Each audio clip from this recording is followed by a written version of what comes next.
Order Tech 7's gone on less than 2. Yo, what is going on, everybody? Christian, way to be ready for the live stream. Reading these comments. Reading comments over here. What's going on, everybody? I am Chase. I'm Christian. We are the RMFantasy experts here for round 9 of Monster Energy Supercross. We are headed to what I think is probably, I'd say, on the top spot of most people's choice for tracks, it's Daytona. Always up on the list, no doubt.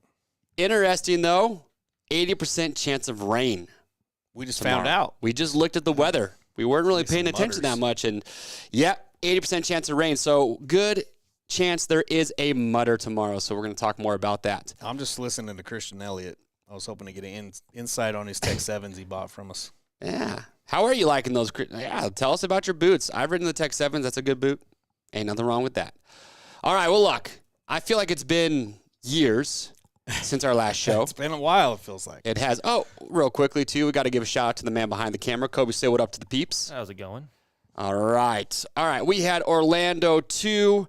Let's talk about results real quick because it's been so long. People probably forgot. We had Webb, Muscan, Barsha, Roxon, Anderson passing Tomac late, which surprised a lot of people, but not me because I had him in my top 5, and Brock Tickle for the wild card. Anderson didn't surprise me after that heat race where he just said in his own words, if I want the win, I'm taking the win. Yeah, he said, drop hey, Muscan. Marv, I got to go. Anyway, let's take a look. Kobe, throw up that lap chart real quick. Let's show the people what that looks like.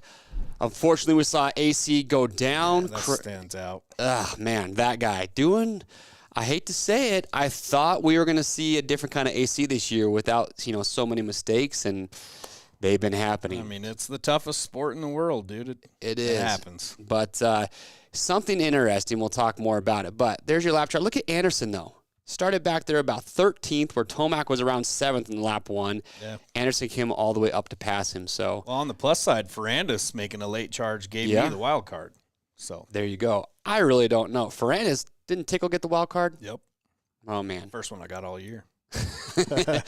Been kind of crazy. I don't know what to talk about or say about Tomac. We'll talk about him more in a little bit, but he is, you could say, the king of Daytona. Fun fact, though, for you people watching right now, actually, well, we'll just say it. Of all the active 450 riders riding dirt bikes right now, only 2 have won Daytona. Yeah, it's crazy to think. Eli Tomac and Justin Brayton. His epic win. Webb has not won a Daytona. Roxon has not won a Daytona. Nobody else in there. So that is pretty interesting. And yes, Frozen Gumwad Sexton is back this weekend, so he'll be back. But let's talk about some highlights. Anything that you would like to mention? I've got a lot on here. No, what do you got? Let's just get him started. You like the Bowers pass on Tomac. We're talking about Tomac here just not being himself. He tried to jump through the whoops. He was blitzing through the whoops. And right here, Tyler Bowers just goes around him. Like, when was the last time you saw Tomac get just passed like it was nothing going through a set of whoops by Tyler Bowers? He treated him like a Debo. These are my whoops. And Bowers is good through the whoops, but Anderson pushed a Marv out of the way during the heat race. Yeah. Anderson looks like he's just out for blood. I mean, we're talking for a heat race win here. Dude, like, he was so excited about it. Sorry, Marv, I got to go. If he wants the win, he's going to take the win, he says. There was a good one, though. Do you see the 250 heat race, or the LCQ, and Schwartz just gets a 2-for-1 right here? Castillo is going to try and block this guy, and Schwartz... See ya. See ya. I don't know. The 250s was pretty wild. You got to make it happen. Make it work. What about the Tyler Bowers taking out Cade Clayson? Was that dirty? Was this dirty? If I'm Kate Clayson, I'm thinking, why did I go to the outside right there? It sucks as LCQ. Yeah, Bowers just took the line, but you got to do it. It's LCQ. All bets are off. I don't know. You Jeremy Martin went down really hard in the 250s. Dude, that really sucked. bad for that guy. It's like Styles Robertson landed right on top of him. Dislocated shoulder. He's not racing tomorrow, from what I understand. Well, then to make it worse, his brother goes down too. I mean, right after that, gets completely knocked out, unconscious. The McAdoo thing has been talked about a lot. Yeah, running into the medic. What do you think? What are your thoughts on that?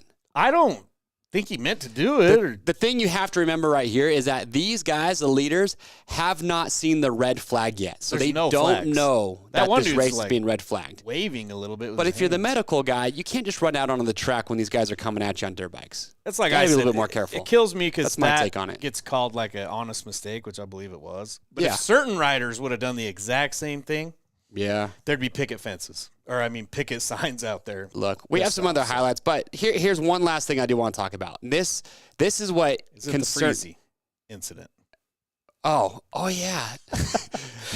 Dude. Freezy has spit hanging from his helmet. What is going on with him? And this is why they're highlighting him, and he's just got drool. Kobe, play that one more time. You got to see this. Just spit. Of course, right when the cameras go to him. They're doing a highlight. He's just dangling. Drooling over there. Yeah, it's disgusting. But look, here's the one thing that to me just kind of wraps up for Eli Tomac. He's just a guy right now because when you watch this race back over, you look at them after the start, they come around and they go to the first rhythm lane. Eli Tomac and Cooper Webb are side by side through the first rhythm section. I'm just laughing at your boy here. I got 21 points last race. I have brought shame to my family. Look at this.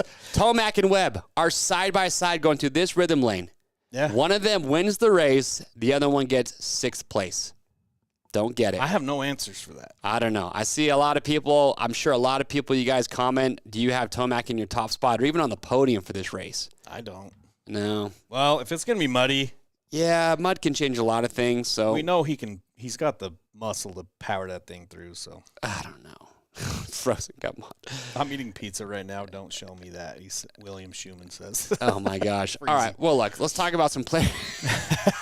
Sorry about that. Players' stats, though. Let's talk about it. Average points wasn't too great. 32.98. I think that's the first round I've had higher than the average. So it was congratulations. Okay with me. Yeah, it's been a rough year. No perfect scores. Only 55 people got at least 4 picks right. That's low. That's low. That's really low. But it's hard to do. It is. So it's going to be with those rounds here and there where a lot of people do that. It's not common. Let's see. Roxon was still the most picked rider to win at 46%. Webb was 32% in second. He's gaining on him, though. Jeez. 13.8% of players got at least 2 picks right. I was in that boat. I got 80 points. I feel pretty good. I got 3 picks. I feel good about it. Hey, you texted me right after to rub it in. I did. I had to let you know that I am gapping you. I'm so bad this year. Look, year. Dylan 2323. We know that Tomac is usually good in Daytona, and we'll talk about his stats in his past there, but does that matter at this point? We're going to talk more about it. I don't know. Is this year different? That's what we need to know. I don't know. But look, 31 people had the top 5 riders in their top 5, just in a different order. I was surprised 18% of people had Ferrandis in their top 5. Yeah, he hasn't done much since that second place. He's had good rides, but I'll tell you what, man, that guy cannot get a start. Like, he's worse than Tomac. Yeah, it's not. He cannot get a start. Fun facts, though. Tomac has won 3 of the last 4 Daytona Supercross races, the most Daytona wins of any current rider. And what's crazy, I already said it, you only have Tomac and Brayton who have won. But Tomac has won 4 of the last 6, actually. And the 2 that he didn't win, he got second place. Well, and the thing is, people got to realize about those stats, is that Daytona is such a different track than normal Supercross tracks. So it's like a home field type deal. Yeah, maybe Tomac's going to be, I don't know, man. Maybe he has a little bit more confidence going into Daytona just because he's had such a good track record there. Kobe's got a poll up on the TV. Kobe, tell us about this poll we got going on here. Where's everybody putting Tomac? He's dominated in the past. We want to know where you got him. I'll tell you right now, he is not on my podium. I don't even think I have him in your picks at all. Let me check here real quick. I got him look. in 5th right now. Now you do? Turn it into a mud or I'm going to bump him I have Tomac in 4th place. Okay. That's where I have him right now. All right. Tomac's bike may not make it to the finish with the mud. That's true. He is pretty dang hard on clutches. He better figure that out. We do have to remember, though, that this is about the point in the season where he starts to heat up, starts to turn off. He's had more wins than this so far in the season. Yeah, but when he's behind in points and knows he has to win. Yeah, but he knew he had to win last week, and he got passed by Anderson late in the race. No, everything Come on, changed dude. this Don't. week. No, changes. Tomac's different. No, everything what did Ricky change. say? That Look at doesn't my start till Daytona. Change my mind here. He also says that, too.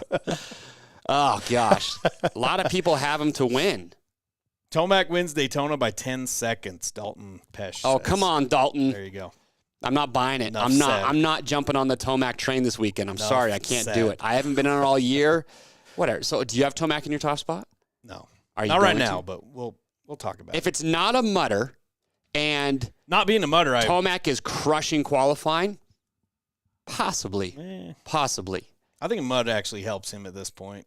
Seems like other riders make a lot more mistakes in the mud than he him. needs something. I don't know. But look, let's talk about track trends. I'm pumped for this Daytona. This track to me looks a lot better than last year's. It's Ricky's signature track every year. It is massive. And notice, too, that this year they can finally go. So last year, for whatever reason, maybe it's just timing, they couldn't go on the Daytona sign that was on the field. They couldn't go on the track itself. So this year, this track's looking much larger. Yep. More open, faster, and the start straight even starts basically on the track itself. So I think it's going to make for a better racetrack. It's that short start into two 180s. Could get but a dude, little hairy. 2 long whoop sections in different types of dirt. I think these riders have their work cut out. I like that long section when they get the side-by-sides with the camera going next to them down that thing. It always looks cool. Yeah. Split lanes, off-camber stuff, too, going on. A lot of sand. Yeah. A lot of sand going on. What does my sign say down there? I just got reminded. I think I'm totally contradicting myself. Tomac will win Daytona. See, I was high on Tomac. This is when emotions start to play a toll in your life. It sounded good at the time. It sounded good at the time, and then we started talking about it, and I've totally got back on my word. That's that fantasy Okay, life. I'm going to change this right now. I'm not going to physically write it, but Tomac will not finish on the box in Daytona. Change my mind. Dude, you can't just erase and write new stuff mid-show. Yes, you can. I have the authority. I can change the rules. That's awesome. Just change those goalposts. A lot of that. All right. Well, look, let's talk. So, track looks good. I hope it's not a mutter because I think it'd be make for some awesome racing. It's called Braytona for Braytona. Please. I like Justin Brayton always says this is like his least favorite track. He doesn't do well, and then he comes out and wins it. Brayton's out with an injury, though. That is true because injuries is what is next. AC will not be there. Justin Brayton will not be there. Osborne is out with the back injury. Yeah, that sucks. I heard about this today. I guess he was seat bouncing, and he's got a bulging disc in his lower back. Not good. The 7 Deuce, who is going to be calling in here in about 20 minutes. It's been too long. Out. I know. He's out. He's calling in. Going to be stoked to hear from him. Yep. Steve, come on. Give me a break here. But Chase Sexton will be back. Yeah. Curious to see how many people are going to put him in their top 5. On the plus side. He was out, but he's been riding. I don't think he really lost too much fitness. He's lost some weight, he said. So sounded like he played it safe to make sure he was good. I feel like Sexton's going to be 100%. So he could be one of those guys that if it's not a mutter and you look at qualifying and he's up there, then I think Sexton could be a top 5 guy. What is Justin Gardner? Something inside of me wants Webb to DNF. Ugh. You got to get rid of that. Yeah, I mean, for the points championship, I don't want that. I want to come down to Salt Lake City and have 2 guys duking it out. I do like the Rocks and Webb battles. I mean, let's be honest. Look at that. William Schumann says $1,000 that Tomac makes the podium. Just put your money where your mouth is. We know you have that money. I don't because I'm paying medical bills on my knee I just destroyed, all right? Fresh bills just coming in the mail daily right now. It's killing me. You're welcome, Darren Webb. Hope we make it more fun for you guys. But look, let's talk about top contenders. Let's talk about some stats here. Who do we got up first? K-Rock, yep. So Orlando 2 was the first time he finished off the podium in 5 rounds. He got a bad start, but he still rode good. Yep. He still showed that he's still the guy that's going to come back and win. Mm-hmm. Or at least charge up. I mean, he passed Tomac. Tomac was stuck behind Barcia forever. He's finished exactly where he's qualified for the 8 rounds this season. He's one of those riders, you got to watch that. It matters for him for sure. Okay. He climbed from 12th to 4th, had the 3rd fastest average lap time, and the 3rd fastest overall lap at Orlando 2, which isn't And when you're coming through traffic, though, that's tough. That's the hard part. If you got to look at where he was at in that race. But have you seen his heats though? Yeah. Some people will say this doesn't matter.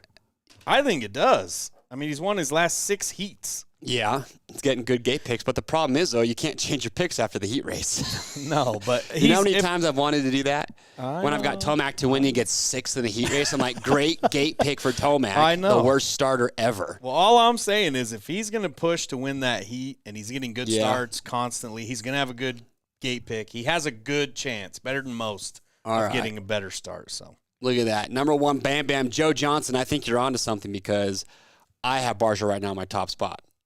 Just got that feeling, that bug, the Barsha bug. He's just waiting for Barsha law, I guess. But anyway, if you're going back to Daytona last year, Roczen led basically the whole race until Tomac passed him late. Yep. And then so he got second place. Cooper Webb. Ooh, this man is on a roll right now. Coop dog. He has caught fire. What is it, a 6-point gap from first to second place right now? Yeah. We're coming up on 9 rounds. He's got to be in Roczen's head at this point. I mean, as dominant as Roczen was early in this season, it's 6 points, no matter how you look at it. Oh, gosh, man. This is tough. So and Cooper, he's won the last 2. He qualified in second place and finished first in the last 2 rounds. That's rare for a Coop to qualify up there in that top 3. Motivated. He's usually not that guy that lays down that crazy heater. The only rider that's faster than him in Orlando, too, was Adam Cianciarulo. So showing the top speed, starts. He's won 3 of the last 6 rounds, only 6 points back. Who's going to put Cooper Webb? Comment below. Who's got Webb or Roczen in their top spot this weekend? It's making a pretty good case for Webb. It's going to come down between those. I mean, I'm curious to see how many people are going to put Tomac in first just because of his past record. Look, Andrew Hare, I'm not getting on it. I'm off the Tomac train. I will eat my words if he wins or gets on the podium, but I'm not doing it. All right, let's get back to Webb's here. He hasn't started worse than 4th in the last 3 rounds, so he's getting those starts dialed. Yeah. Has finished in the top 3 every time he's qualified in the top 3 this season, so look out for that qualifying. Yeah. Hasn't won more than 2 back-to-back rounds as in the 450 class, though. So this would be a first for him if he can pull it off. Really? Orlando, too, was only the 3rd race. He's led laps in the season. Sounds weird, but it's only 8 rounds, so not too bad. And has finished within 3 spots of where he started in the last 3 rounds. So he's been getting a lot better starts. All right. No, his starts are better. They got that whole shock thing figured out that they were talking about. So he is on a roll. Tinfoil hat. What? He's only won rounds where he's qualified an even number. That is a tinfoil hat people out there. Roczen Webb Sexton is what Genesis MX Gelada has.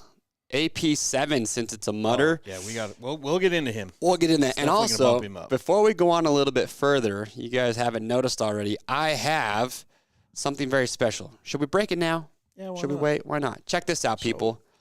This if you got it, is flaunt it. An authentic fly racing jersey. That is sick. Signed by Mr. Zach Osborne. We are giving away this jersey, and we're going to pick a winner after next week's race. And to make it even sweeter, Zach Osborne is calling into the show for next week. Trying to work it out to get him to call in. Yeah, we're working hard to get him to call in. So if you want a chance to win this jersey, you have got to stick around and make sure that you are here next week in order to find out how you can win. So if you want to take that home, better get on it. That thing's sick. Anyway, all right, Eli Tomac, let's talk about this man because holy crap, he is frustrating me. He's going to say something else there. Look at this. His average finish is outside the top 5. I know. Come on. Still. That's a good one, Kobe. He still has the 3rd best average finish of the year, but it's outside. It's worse than 5. Yeah, that just shows all the riders are kind of volatile, honestly. And look at this. He has been off the podium for 3 consecutive rounds. That has not happened since the beginning of 2017. But then he came back and won. He came back and won back-to-back. As soon as he gets desperate, he gets that look in what his I'm eye. saying, dude, it's a different Tomac we're seeing this year. Yeah, see? Genesis MX got it. Tomac's race depends on the start. I don't even think it depends on the start anymore. I think if Tomac gets a whole shot last week, he still loses the race. I don't know about that. I do. You see how bad he was in those whoops? Well, he was jumping him. He was skimming him. He didn't know what to do. Late in the race, no one around you. I mean, what? I think he kind of just said he just mailed it in. See, Max Andrews says, and we keep picking him. That's the bottom line. Don't do it. He can do anything, and people are going to keep picking him, and that's just the way it is. Oh, all right. Well, look, he's finished within 2 spots of where he started in 4 of the 8 rounds this year. So, that means he's starting around outside the top 5. Yeah. His average finishes an average of 1.5 positions from where he starts. Okay, we got that. And he has finished behind where he started in only 2 rounds so far this season. Which is still a lot for him. I don't think he ever finishes behind where he starts. No, he works forward. It's weird. I'm telling you. But here's the funny part, though. Look at his average or his past weight, or I can't talk. Look at his past 6 races in Daytona, 112, 112. You can't argue with that. Is that enough to take a first place Tomac to the bank? Those stats don't lie. What do you guys think? Freezy for the win, Squid. Come on now. Let's go. Tomac needs to have another kid. No, I do not think that is the answer because... Hey, you never know. You never know. I don't know. What do you guys think? Are Tomac's Daytona stats enough to carry him to a podium? Where do you have him in your picks right now? Because if this isn't Daytona, I don't think he's in the conversation for all I know is if he's podium. not the most picked rider to win, he'll probably win. Just the way it's been in the past. I don't know, man. I'm just still so torn on that. All right, well, let's move on here. Let's talk about Justin Barcia because this is the man. Jaws is already getting started in there, saying Barcia's going to be on the podium for sure. What do you think? He is. I've got JB51 for the win. That's right, Bryce Harrison. All right, Tomac, number 1. Come on, podium, but not the win. Too tired from making that baby. Oh, come on. Eli 4th. Look, where do you put Barcia? You were making fun of me for having him first place, and then you looked at your picks, you had him second place. I'm going to make fun of you and give you a hard time no matter what, even though I have him in second place. So, and here's why. Why? Orlando was the first time he finished in the top 5 back-to-back times this season. He rode in 3rd or 4th place almost every lap. He has the 4th best average finish, 5th best average start, with average finish of 6.9, start 6.5, qualifying 10.1. Yeah, but that average finish of 6.9 is when he basically rolled around after he crashed into Freezy. Yep, it looks worse than it really is. I mean, he had the DNF type of deal. Look at has 3 hole shots. I know, that's what I'm saying. His starts are freaking good right now. Robin's got him in. He put Barcia in second. Look at Paul says Mutter equals win Barcia. I don't know. It's like looking good. I just squared type deal. I have that hunch. You can't argue it. Let's see. Didn't finish outside the top 10 until around 14 last year. Has already finished outside the top 10 twice this season. I'm throwing that stat. That's garbage. Get that out of here. All right. I'm not going to count it. Okay, well, you got Barcia to win. I have him second. Okay. Moving on. All right. Who's got Malcolm Stewart in their top 5? Do you? I don't. I haven't seen much of Malcolm in the mud. I don't know what to do with him at Daytona. I want him in the top 5. I'm not going to lie. Daytona is a track that is insanely demanding. And it is kind of his home field. It is, but it's one of those tracks that's insanely demanding. And this is a track to me that I feel just requires like that elite level of conditioning. And I don't know if Mookie has that type of conditioning. I think he does. You think he does? But Am I being too harsh here? I don't know. We'll talk about Mooskin Squid. Don't worry. Let's see. His best finish in Daytona in the 450 class is 8th. Yeah.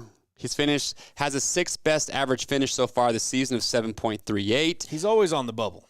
Yeah. He's finishing on average about 1 position behind where he qualifies. So he's always been a good qualifier.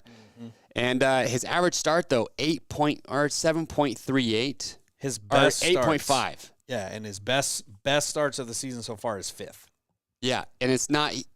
I feel like he's one of them dudes that if people go down in front of him, he's going to capitalize. But I don't know if he's going to be able to pass those other top 5 type guys. Yeah, look at that. Stephen Taylor says he might put AP for 5th if it's a mutter. I would like him to prove me wrong, though. I mean, I don't think anybody's mad about a Mookie in the top 5. So no, but I'm just not feeling it for this weekend. I could eat my words. Right now, me either. We'll see where he qualifies. Then we got your boy Marvin Musquin. Does he come out for blood against Anderson for that move? I don't know. I've got Anderson in my top 5. See, Marv should have won Daytona that year that Brayton won, but Marv just couldn't keep it on 2 wheels. He flew over the pit area, then he tucked it in that berm. Forgot about that. So Marv has the potential to win. I mean, he's heating up. He is. His last 5 finishes are 2, 7, 3, but then he has that 11th and 10th. But before that, 2, 7, 3. He is heating up. He's doing good. His starts have not been good, though. 4, 13, 8, 6. He's got a worse average start than Tomac, believe it or not. I don't know if that was possible. Hey, but he is tied with Barsha for the 4th best average finish at 6.8. So he's been heating up. And even that shows me, he got bad starts. But even with bad starts, he's still getting in there somehow. Yeah. Which is a good sign. Hey, Johnny Sprockets, news update for you. Adam Cianciarulo will not be racing, so please do not put him for the win. Remove him from your picks. Dang, Marvin, I need to start putting him in the top 5, says Frozen Gumwad. Yeah, you probably should. He's been up there consistent. He's getting better. We're here to hold your hand through that process. It's okay to pick Marvin in there. All right. I'm doing it. Do you have him in there? Me? Negative, sir. I got him in 4th. You do? As of right now, my picks are Barsha, Roxon, Webb, Tomac, Anderson. Spoiler alert. Ferrandi. Spoiler alert. We'll see if it doesn't change by the end. All right. Chase Sexton. This man's returning from injury. Is he safe to pick anywhere? Wild card's 10th. No. Honestly, if Sexton came out in top 5, wouldn't surprise me. The man is on fire. But you're playing the odds. Well, look, he hasn't raced since Houston, too, but he was leading that race. He has been crazy fast. If he top 5, it wouldn't surprise me. I'm not going to put him in there just because. What percentage do you put him on in a top 5? In a top 5? I mean, I think 10% comes to mind. 10, 15%? Okay. I give him better, actually. I'd say like 20% chance that he makes a top 5. He's that good. Of those top 5 guys, though, I don't know who do you think he's going to pass and beat? I don't know. He's going to get a good start and just freaking rip it. Okay, all right. Well, look, let's ask somebody else. Let's get the man, the myth, the legend. I have him in my phone as the People's Champ. He is in my phone as the 7 Deuce Deuce. Let's get him on the phone. Hope he answers here. And let's get his opinion on this.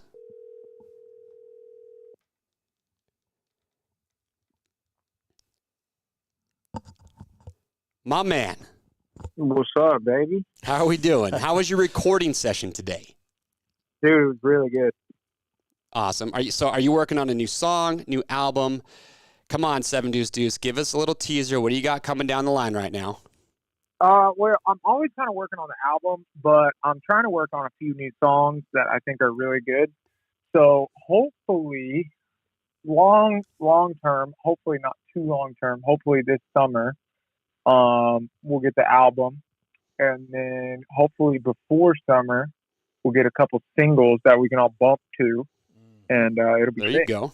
All right. Well, you know yeah. I'm just gonna say I noticed the broadening the range. He's got them ones that we can bump to. He's slowing it down a little bit. I'm appreciating the whole. He reminds me of a little Post Maloney. Yeah, I like it. It's a little bit of everything. I like that. I like that reference. What's funny is all my kids know every one of his songs. Yeah. Well, oh, gosh. The thing is like, I feel like, too, like an album isn't, and like, I don't know, I feel like there's a lot of albums that, you go through the tracks and they're the same song, kind of one after another. And the thing is I feel like life isn't one song. You know, and life's never going to be one song, and life's never going to be one mood. There's going to be depressing times. There's going to be good times. There's going to be times, when you get an A+ on your test, and there's going to be times when you go out and you want to drink beer with the homies on a Sunday, and there's going to be times when you're going to hang out with your mom. There's going to be times when, you want to make love to your wife or whatever it might be. You know what I'm saying? And there's just so many different types of moods. Yeah. And I just feel like I'm broadening my range because, I'm trying to hone the skills and sharpen all the different knives. So when the album does come out, it's good songs, but it's good songs that kind of, present life to you. And it's not just the same thing over and over again in the same key. It's a bunch of different songs that kind of makes up a story of life, Yep. Sure. Songs are always good. We had, I'm just going to say it. We had Nate Adams call in before, and he said he was open to a collab. He was open to a collab. With who? With you. Nate Patchy Adams and 7 Deuce Deuce on a track. Just need to the OG. Break the internet. Dude, that would be so sick. Oh, dude. He agreed to it. I'm just saying.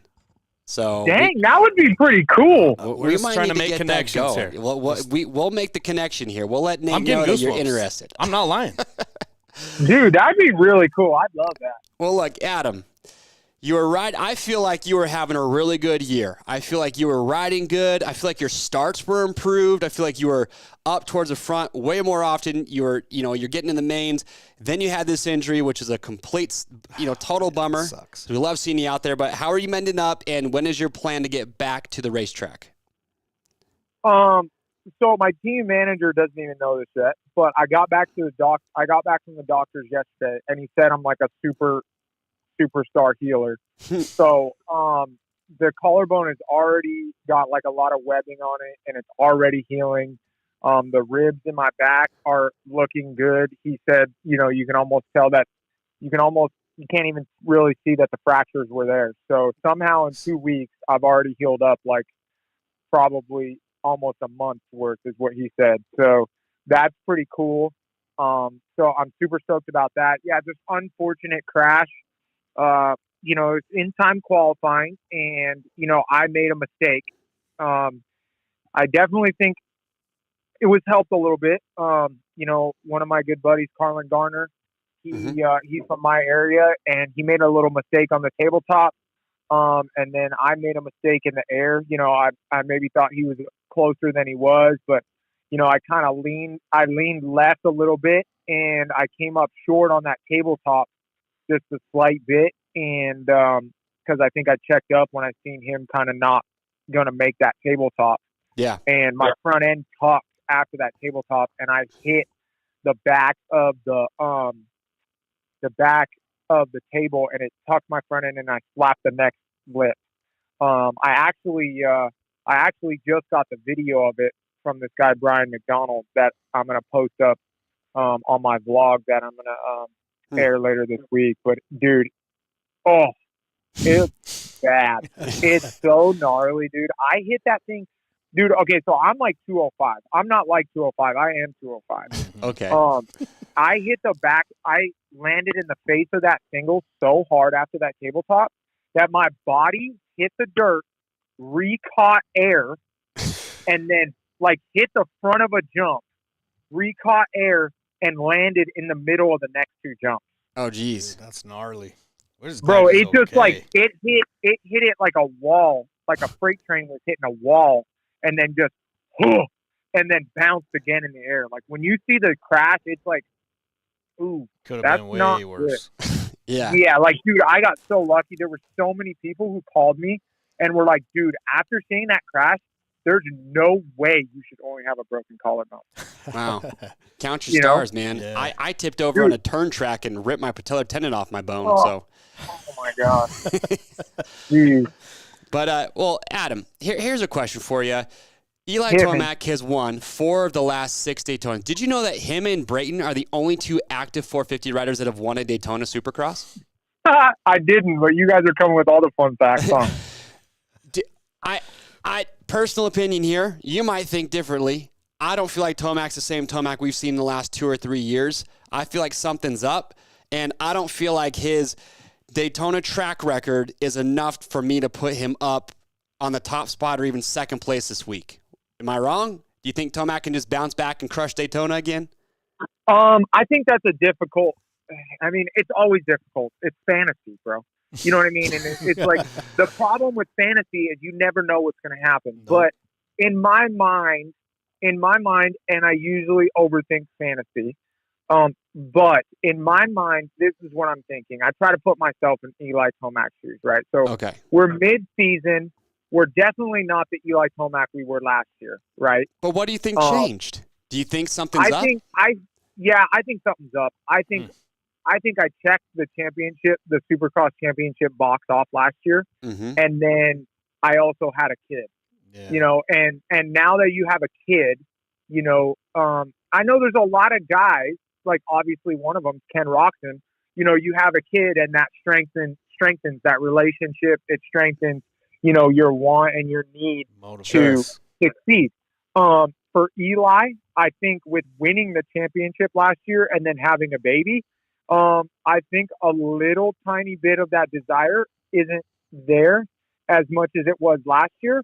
Don't get me wrong. I still think that Eli Tomac wants to win this championship and has the will to win it. But, it just doesn't seem like that edge is there. Boy. And putting myself in Tomac's shoes, this weekend, if I have a shot at winning this championship or even proving to myself, this is the weekend. If there's a turnaround in the series, we're right around halfway. Are we halfway or are we past halfway? Well, we're going into round 9, so we're about to be past halfway. Yeah, so we're just past halfway. 31 the points down. The championship is not over. No. Okay. How many points is he down? 31 points. See, and I'm telling you, in this sport, with how fast these guys are going, this can all change in a flash. Mm-hmm. My gut feeling, even though that Eli Tomac has not been the Eli Tomac that we have seen this year, my gut feeling is to put Eli Tomac in the number 1 spot. I always put Ken Roczen to win because Ken Roxon's my good buddy, and I want Ken Roczen to win every time. But I truthfully think that this weekend is the turnaround weekend for Eli Tomac. If there's a chance that he has a win underneath his belt and he wants to start that fight for the championship, which Eli Tomac, year after year, he comes on towards the end and goes on a hot streak. Right now is the time. He knows he can win. He knows he's better at outdoors. I feel like that Kawasaki's better set up for outdoor. I feel like his riding style is better set up for this race. He knows he has Dallas coming up. He knows he has those Atlantas coming up. I think he feels that he has good chances to win in the Atlantas. But this weekend is the time to turn Eli Tomac's season around from what he's been doing and take a chip at that 31-point lead. All right. See, now I'm feeling better. Makes sense to me. See, I don't know, Adam, if you were looking, but I have a sign here that says Tomac will win Daytona. I changed my mind. I truthfully think that if there's a weekend to put Eli Tomac first place, it's this one. It's this one. Okay. It truthfully is. If there's a weekend you're going to do it, and you're desperate and you need a little bit of a gamble, just like Tomac needs, this is the weekend. Now, with that being said,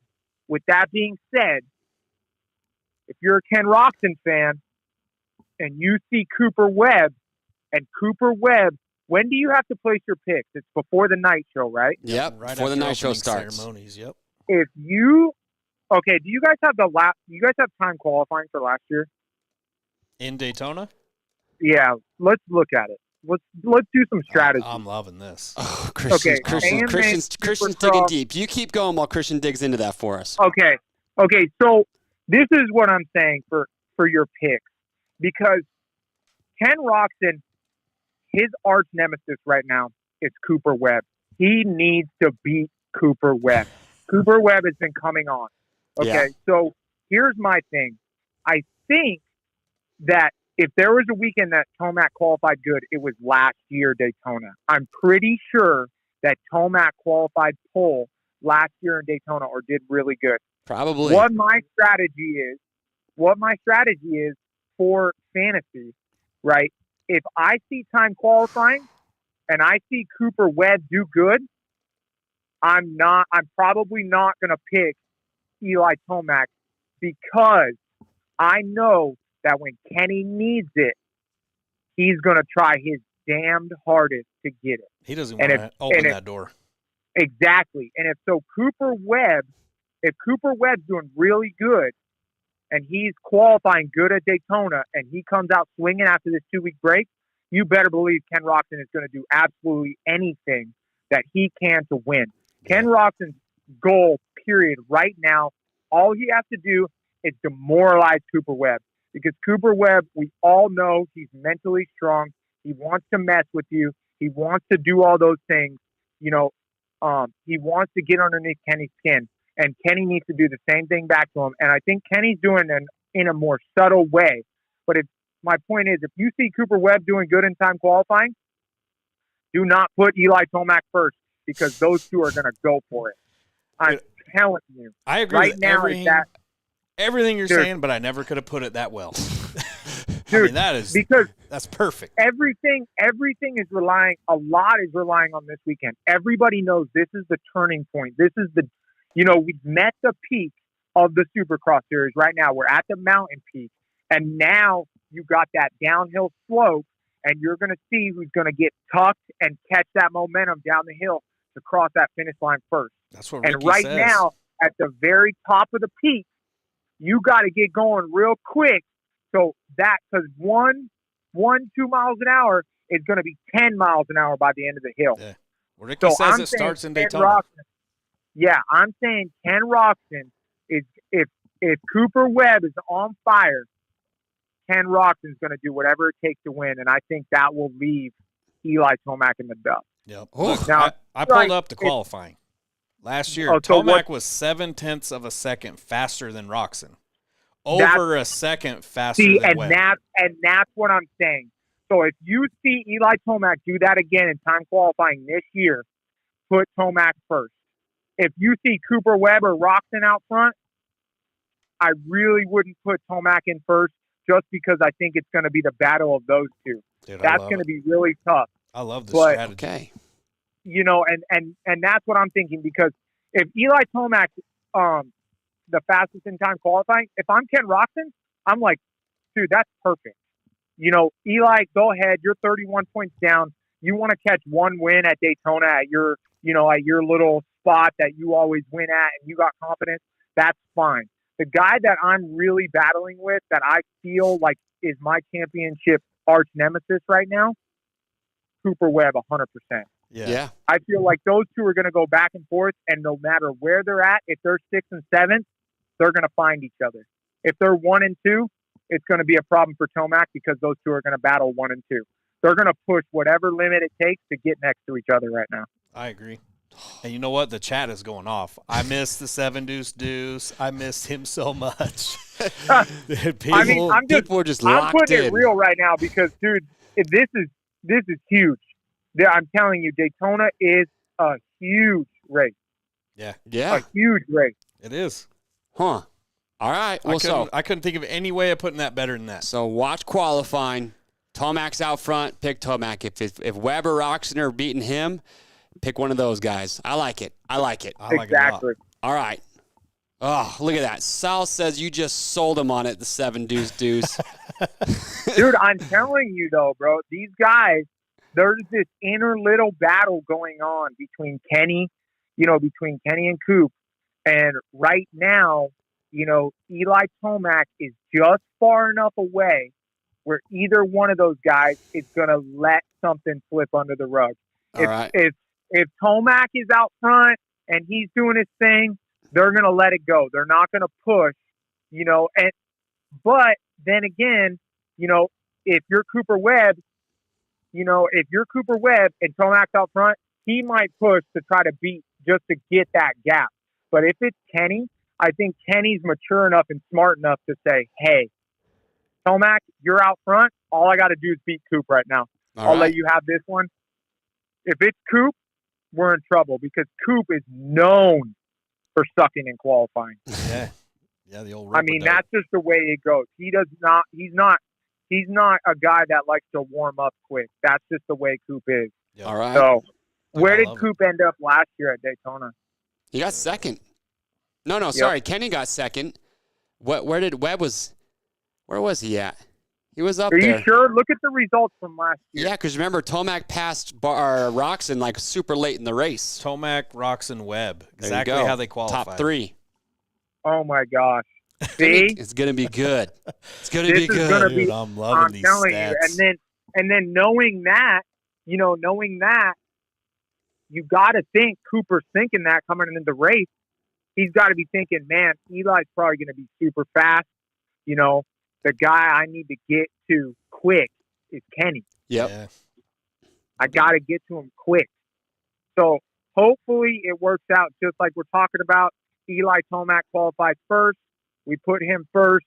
And then, I would just look at qualifying and make your best judgment. It's Rocky Mountain Fantasy. You don't know what's going to happen. I think you really have a 50-50 shot of putting Kenny and Coop in either place just because it's racing. You don't really know what's going to happen. I really think that Kenny has a point to prove, and I think that Kenny is way stronger than he was last year. And Kenny wants to drive that dagger.